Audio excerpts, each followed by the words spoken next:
তো একটা কথা আসলে না বললেই নয়, ইতিপূর্বে কিন্তু আপনারা আমার অসংখ্য ভিডিও দেখেছেন, যে ভিডিওতে আসলে আমার রেজুলেশনটা কিন্তু আমি সেভাবে আসলে আপনাদেরকে ক্যাপচার করতে পারিনি, কারণ আমার ফোনটা আসলে সেরকম ভালো ছিল না। তো এখন যে ফোনটা দিয়ে আমি আপনাদেরকে ভিডিওগুলো করছি, এটা ফোনটা মূলত হচ্ছে আপনার রেডমি নোট 30 প্রো।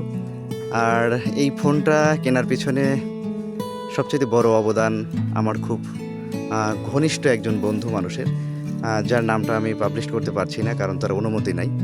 আমি আসলে কি বলবো, আমার আসলে ভাষায় প্রকাশ করার মতো কিছু নেই। আমি আসলে চিরকৃতজ্ঞ তার প্রতি, কারণ আমি আসলে সে আমাকে হেল্প না করলে আমি হয়তোবা কোনো একদিন কিনতে পারতাম, কিন্তু এত রিসেন্টলি আপনাদেরকে কিন্তু আমি আসলে এই ভিডিওগুলো উপহার দিতে পারতাম না, বা এই ফিলগুলোও কিন্তু আমি পেতাম না। কারণ এই যে এখন আপনারা যত সুন্দরভাবে এই নেচারগুলো আপনারা দেখতে পাচ্ছেন, বা আমি দেখানোর সুযোগ পাচ্ছি, এই সুযোগটা কিন্তু আমি তখন পেতাম না। তাই আমি কি বলবো, আসলে লাখ লাখ শুকরিয়া, এবং আল্লাহর কাছে বলছি তাকে যেন আল্লাহ নেক হায়াত দান করে, এবং সঠিক এবং সৎ পথে থেকে আরও জীবনে অনেক উচ্চ মাকামে পৌঁছতে পারি, এটাই আমার প্রার্থনা।